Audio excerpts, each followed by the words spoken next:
Once again, we'd like to welcome everyone. Tell you how much we appreciate your presence today. We have a number with us who are here because you've been able to overcome some hurdles to get here and to be out with us today, and we appreciate that. I ask you to keep in mind those that aren't able to be with us at this time. Keep them in your prayers, and some contact to encourage them would be of good benefit if you're able to do that. This morning, we'd like to take a look at this nation of ours. People in different areas of our government sometimes refer to how we can build America, building America, making America great again, or in some cases, keeping America great. Those are some phrases that we hear being used in the world today, in our country especially. What we'd like to look at this morning is, what does God think about this? What is God's definition of nation building? When we talk about building up a nation, is it making it strong militarily, making it strong economically, or maybe expanding its borders to cover more and more territory? Are those the things that relate to building a nation? One little statement is made in the scriptures that I think applies here, and it's from Solomon. Solomon in Proverbs chapter 14, verse 34. Here he says, "Righteousness exalts a nation, but sin is a disgrace to any people." I think that's a good starting place. If we want to examine how to exalt our nation, how to make it truly great, then we better be concerned with righteousness. Not just our concept of righteousness either, but the righteousness that God deems to be the right kind. Let's look at an example, if you will. The kingdom of Israel, back in the Old Testament, was one in which various kings had a part to play.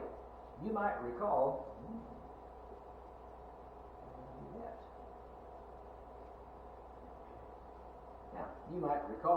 from your study of Old Testament history that King David built a very strong empire. He came along after his predecessor Saul did not do such a good job, but David, at the encouragement of God, and because he stuck to God's principles, of course he failed in some areas, but basically David was able to expand the kingdom of Israel, the United Kingdom, from the area known as Beersheba in the southern part up to Dan in the northern part. So his kingdom was not very large in the way of land area, but it was strong. The kingdom of Israel that occupied this area here during the time of King David was very strong. In fact, David is the one who militarily got out there and conquered all the enemies of the Israelites. He was able to put their enemies to rest, and they had peace. Then along comes David's son, King Solomon. After David died, Samuel the prophet anointed Solomon to be king. Solomon, chose wisdom as the thing he'd like to have from God. He was given that wisdom, and at his urging, the kingdom began to grow. This orange-colored area here that extends from the Euphrates River all the way down to the very edge of the Gulf of Aqaba on the Red Sea at the place called Ezion-Geber, that becomes the extent of the kingdom. And we might ask ourselves, well, how is that in God's eyes? Well, God was pleased with that. He acknowledged that Solomon was one who was able to build this great nation. He also enabled Solomon to build the temple at Jerusalem. And that temple was the key to the people's understanding of their country, their nation. It was centered around Jerusalem as its capital and the temple that was built there. So, this empire built by David and Solomon was big and extensive and powerful. Would you call it a great nation? Well, sure you would. It's a great nation. But after Solomon's time, something happened. There was a great deal of sin that took place. Notably, when Solomon died, his successor, his son Rehoboam, was not very wise. He wasn't wise like his father. He took bad advice about how to control the kingdom and caused a great rift. so that the kingdom divided into what we call Israel here, the 10 tribes of the north, and then Judah, the 2 tribes in the south, Judah and Benjamin.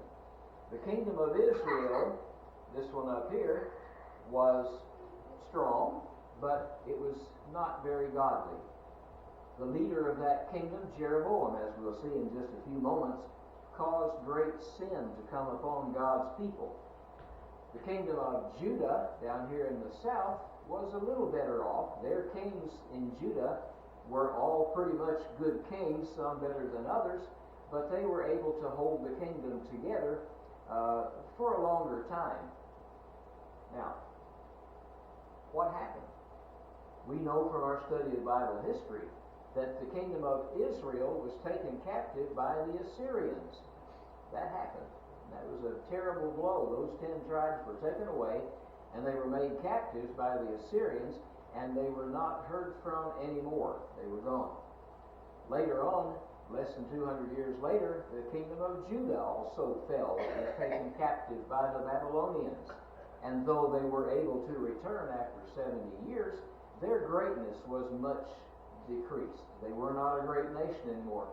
Israel was not a great nation after its captivity either, but that's because it wasn't even a nation. It didn't exist anymore.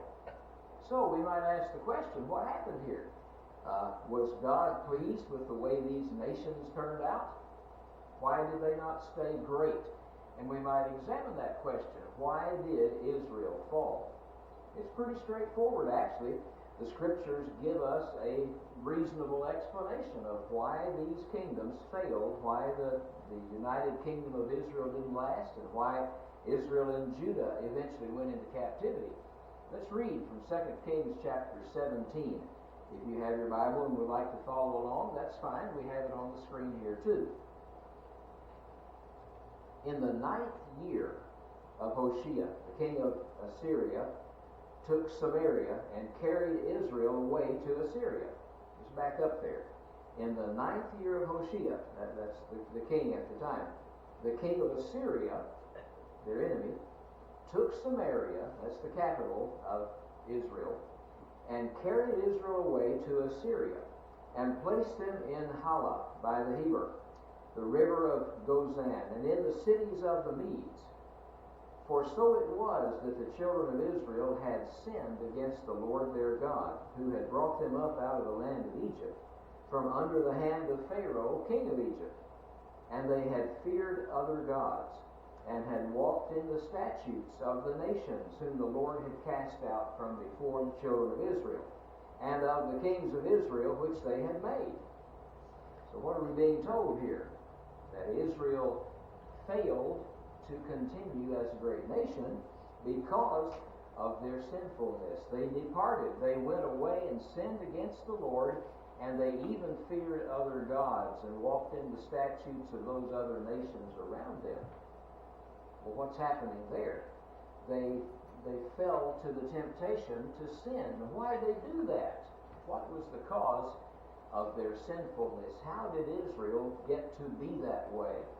Well, here's some insight for us from 2 Kings chapter 17. Speaking here as historically events taking place. For he tore Israel from the house of David. That's what God did. And they made Jeroboam the son of Nebat king.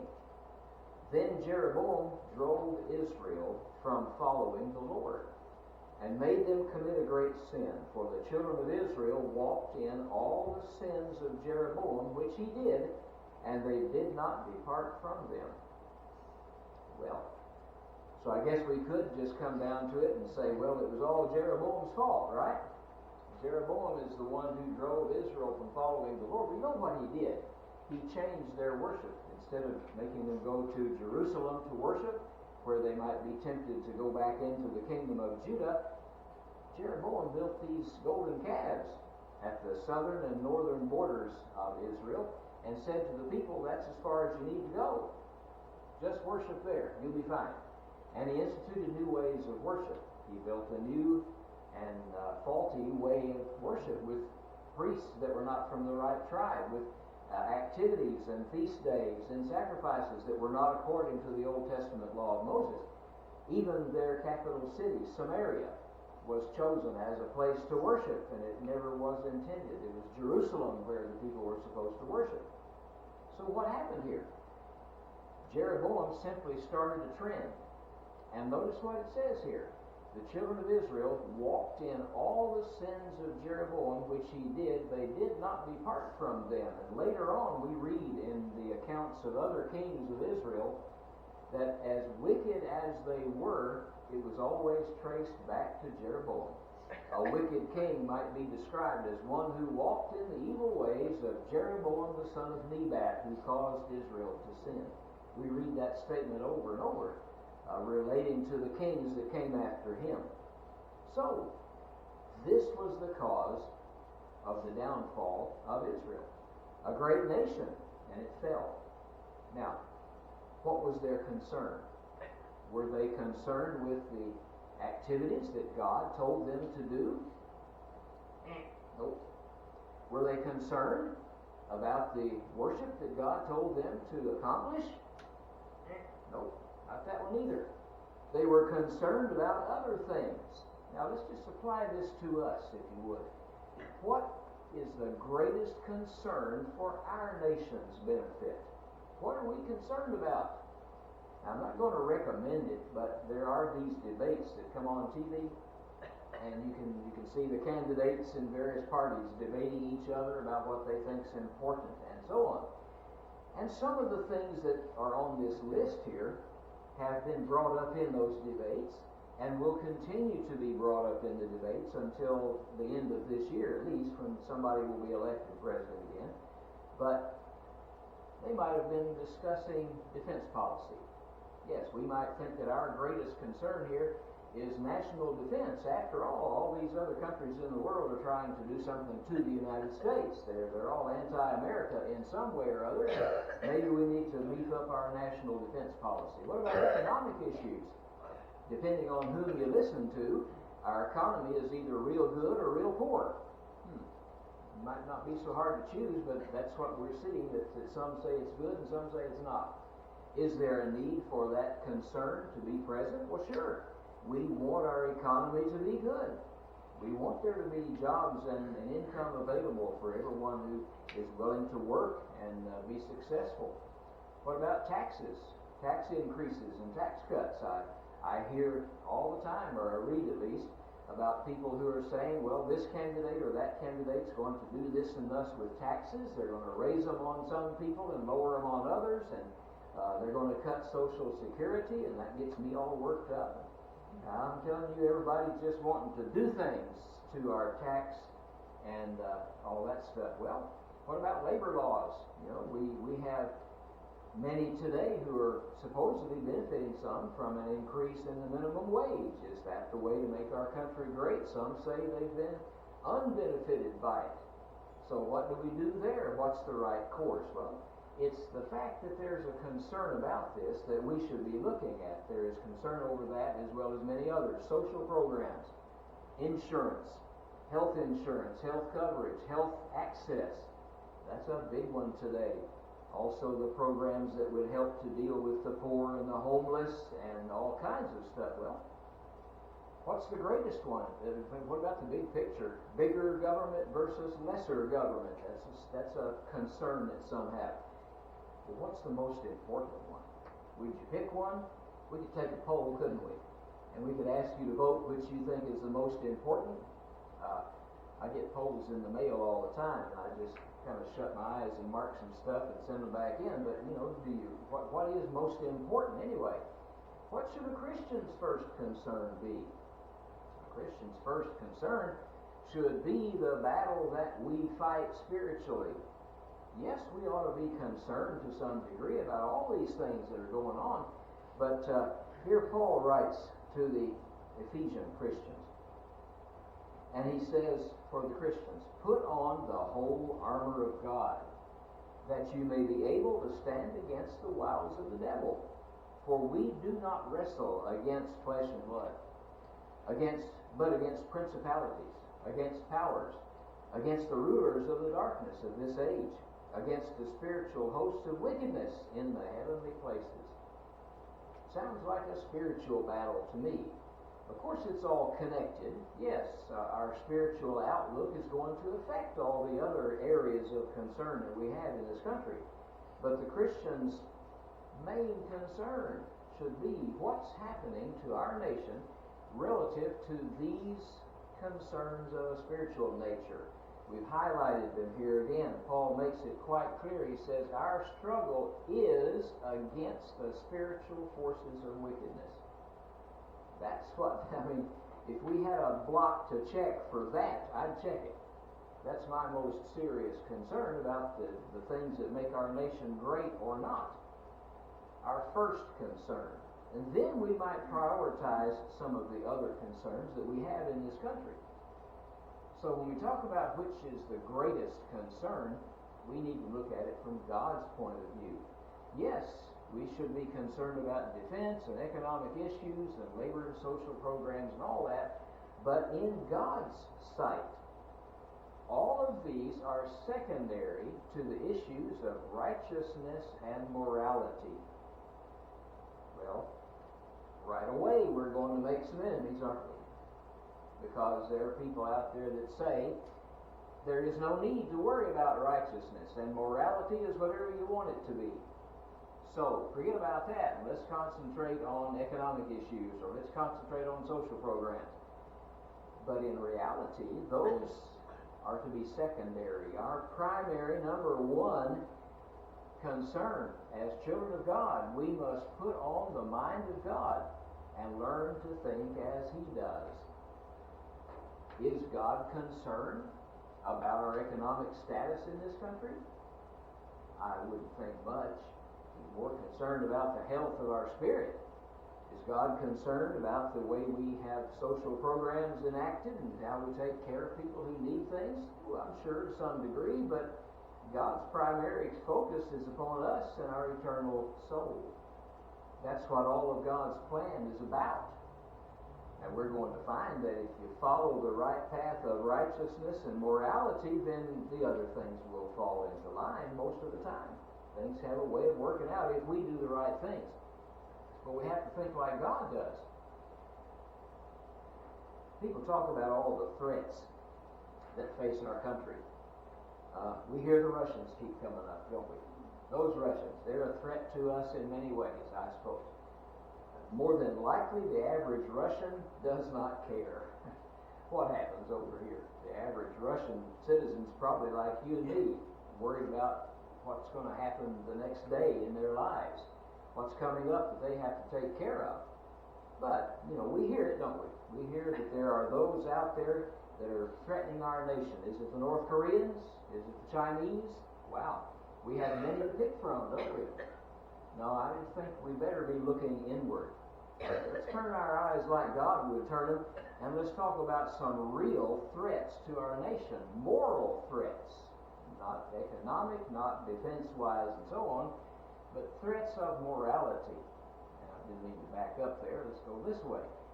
Let's talk about the abortion issue. You and I know that the Bible teaches us clearly that upon conception a human being is alive. And that live human being has a soul, and it's known of God. And to take that life at any point is murder. It's killing an innocent life. Yes, we can talk about all the what-ifs and the wherefores and whys and all that, but in the end, a life is present. God made that life, and it's not our right or our moral responsibility to end that life for something convenient to us. We need to stop thinking like that. And yet, the march toward more and more abortions continues. This nation that we live in is approaching breakneck speed as far as legalizing abortions and all the things that go along with it, and who has to be notified or not. It's beginning to get out of hand. Similarly, the acceptance of homosexuality in our country is a moral issue. There's no doubt that homosexuality is named by the writers of New Testament books as sin. Homosexuals, Paul tells the Corinthians, will not inherit the kingdom of God, period. There are no no addendums or modifications or other things to think about. And yet, in our nation today, there is a moral threat to God's way by this overwhelming wave of people who want to make homosexuality not just acceptable, but preferable, and put it up on a high pinnacle of something cool. And it's not. It's sin. Well, what you're hearing now, some would label hate speech, wouldn't they? That's another problem we have in this country. Anything that disagrees with somebody's point of view must be hate speech. It's not. We don't hate anyone. Someone who practices abortion or accepts and practices homosexuality is not hated by God's people. Their activities are noted as sin, and they would certainly produce the opportunity for such a person to repent and be right with God and not practice that anymore, but there's no hate there. It's love. Love that says, stop what you're doing that's wrong and make it right with God. There are also, because of this acceptance of homosexuality and all the other LGBTQXYZ that you can have, it also leads to increasing attempts to redefine marriage. What is marriage? God says from the very beginning, God's choice of marriage was, man shall leave his father and mother and be joined unto his wife. They shall become one flesh. That's God's definition of marriage. One man, one woman for life. And yet what do we see? Especially among celebrities, like the people in Hollywood and the ball players and so on, who want to have their input and make it look like they know everything. But their thought is, well, just let people marry whom they want to. As long as it's a, quote, loving relationship, you're okay, right? You're not okay. That relationship isn't right if God doesn't say that it's right. And so here we're finding a moral threat to our nation. I'm concerned about it myself. Areas like these here are going to bring harm to our nation, not make it great. That's my humble opinion, but that's what the Bible teaches. That's what we read earlier. Righteousness exalts a nation, but sin will bring destruction. We also see that there is an abundance of immorality in our culture, not just in those abortion, homosexuality, and redefining marriage areas, but this immorality in general, where it seems to be accepted for people to take advantage of anybody that you can, to lie, to cheat, to steal, to underhandedly influence things. We find parents who pay off all the authorities to get their child into a college that they like, and then they wonder, what did I do wrong? Our culture, in many cases, says, well, nothing. You were just trying to help them out. Our culture might say today that the things that we promote that are immoral are just because we like to do that. That's just the way humans are. There's a growing push, in fact, to create and protect rights for sinful behavior. I mean, this is what worries me most of all, that we're becoming the legal foundation of our country is beginning to be built upon protecting the rights of those who sin. And that someone has a right to violate God's marriage laws. That someone has a right to violate God's laws about sexual behavior. That somebody has a right to violate God's laws about the proper moral way to behave in any area of life. Protecting the rights for sinful behavior. Well, somebody might say, well, now wait a minute. Evil has always existed, right? Regardless of what kind of government policy you have. I expect there's some truth in that. Because whatever governmental policies there are, you're still dealing with human beings. And human beings are still going to practice evil. That's what humans are noted for. Paul told the Roman Christians, he said, all have sinned and fall short of the glory of God. All means everybody. But, let's think about that. Now, that may be a true statement, but that has been the case even under the most righteous governments in history. Remember, we talked a little while ago about King David. Later on, King Josiah, who was one of the most righteous and active kings in the line of kings trying to bring people back to God. King David was a righteous-minded leader, man after God's own heart. even in those cases, people practiced evil, didn't they? You still had those. Even in David's own household, he had his own sons who tried to usurp his authority and steal the kingdom from him. What God commands governments to do is not to tolerate evil, but to punish unrighteousness and to avenge evil. That's why we have our legal systems. We know that that's what God's will is because that's what the Bible tells us. The role of government is explained. Let's read from Romans chapter 13. So Romans chapter 13, the first 6 verses. And just follow along with us if you'd like to. Here Paul is the writer, and he writes this: "Let every soul be subject to the governing authorities. For there is no authority except from God, and the authorities that exist are appointed by God. Therefore, whoever resists the authority resists the ordinance of God, and those who resist will bring judgment on themselves. For rulers are not a terror to good works, but to evil. Do you want to be unafraid of the authority? Do what is good, and you will have praise from the same. For he is God's minister to you for good. But if you do evil, be afraid. For he does not bear the sword in vain, for he is God's minister and avenger to execute wrath on him who practices evil. Therefore you must be subject, not only because of wrath, but also for conscience sake. For because of this you also pay taxes, for they are God's ministers, attending continually to this very thing." Paul is writing by inspiration here. This is God's intent, that we understand it's our job to be subject to the governing authorities and to seek to do good works, not evil. If we want to successfully navigate government, we should be practicing good works and not engaging in evil behavior or anything immoral. That's what Paul says. God will give you praise through that government for practicing what is right. But notice that he says this.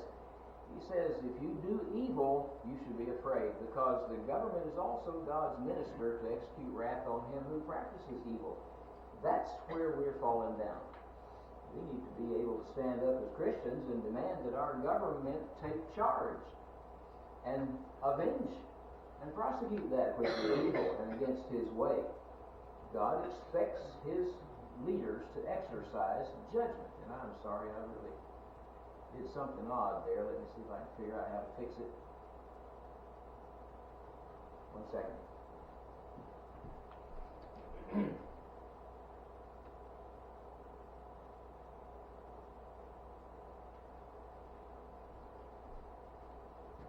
Let's try that one more time. Okay. Since we have this thought that people bring up that evil's always existed regardless of government policy, we know that God commands governments to punish unrighteousness and to avenge evil. Here's the question: what happens when a government no longer punishes evil, but legalizes and even institutionalizes sin? What happens then? Instead of fulfilling their responsibility, when the government takes over the responsibility of us and everyone else in the country and begins to legalize that which is wrong and even put it into the government, make an agency to protect the rights of those who are sinning. Here's what happens. Governments that suppress wickedness help to keep sin in check. That's how sin is controlled. Governments have always had the responsibility to suppress wickedness so that sin is not rampant. Anarchy is what exists without the government control, without somebody being in control. When leaders lose their moral compass, then sin abounds. And I'd be one who would say for sure this is happening today. Our leaders in our nation are losing their moral compass. They're not leading in a moral way. They're leading in a self-serving way that's following their own agenda mostly. And when that happens, what is going to be the result? Sin will abound. It will grow. It will be able to spread even further. Ungodly leaders lead people astray, and that earns them even greater guilt. I would be very fearful if I were a national leader here in this country in today's world, and I see that things are getting out of hand with morality, and I'm the one responsible for it. I'm going to have to answer for that. Ungodly leaders lead people astray. God expects moral leadership from rulers. Look at all these examples from Old Testament passages. In 2 Chronicles 21, moreover, he, that's speaking about Jehoram, made high places in the mountains of Judah, and caused the inhabitants of Jerusalem to commit harlotry, and led Judah astray. Who's that? That is the king, Jehoram. Isaiah the prophet, in Isaiah chapter 3, says, O my people, those who lead you cause you to err, and destroy the way of your paths. Isaiah had it pegged right there. It's the leaders that are the problem. For the leaders of this people, he says in chapter 9, cause them to err, and those who are led by them are destroyed.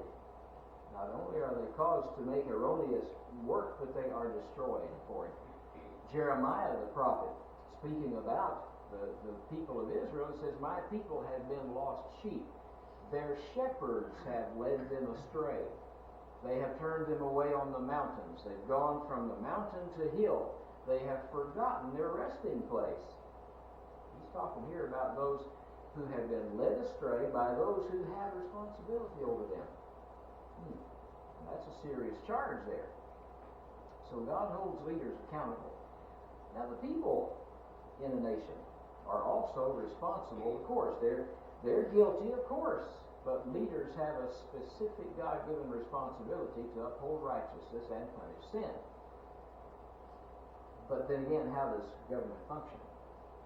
Here in our country, at least, we're supposed to be functioning based on the will of the people. That's us, that's me, and that's you. The will of the people should have some input to what our leaders are doing. And I'm worried about that myself. I hope you are too, that it looks like our leaders are off on a tangent that we, the people, don't really have much input on. Serious problem there. Righteousness exalts a nation, but sins a disgrace to any people. As Christians, we have a responsibility to be salt in the world, like Jesus taught in Matthew chapter 5. He told his disciples, you are the salt of the earth. Salt is that which has a preserving or saving influence. And are we doing that? Are we those disciples who are like a light that shines in the world? Is our good work being displayed before men that God may be glorified in heaven? If we're going to have this responsibility to be salt in the world, we must make our first stand one of godliness and righteousness. We're the ones who control that. The government does not control my godliness and my righteousness. And all the other issues become secondary if I'm concentrating on those issues as a Christian, as an individual. Now God uses these other things. God uses the military and economic and social means to exalt nations or to humble them. But righteousness is the deciding factor on how these other means are used. You and I probably don't have much input to the military of our nation. We may be members of it, but, do you make the big decisions? Most likely not. Economic, and social, sure, we're all a part of that mix, but we don't make the decisions, apparently. Nobody asked me about what they would want to put into law as far as social and moral and economic things. But we do have the ability to focus on the things that are important. Godliness and righteousness. If we're not doing that, then our life is indeed broken. Doesn't mean that we're doing very much against our country in the way of God, but if we're not having a positive influence, then we're not functioning as we should. Our life is indeed a broken instrument. It's not carrying out what it needs to carry out. So we're about to sing this song, Bring Christ Your Broken Life. If we heal our lives and make ourselves the way we should be, then there's going to be an influence on our nation. We'll start to have that influence. We will be able to, without fear of reprisal, we'll be convicted and courageous to stand up for what's right and demand that our country follow that right path. But we cannot do it if our life is not as it should be. And so as we sing number 322, I hope you'll consider this, that your life is one which can have an impact but only if it is right itself. We hope you'll think on these things.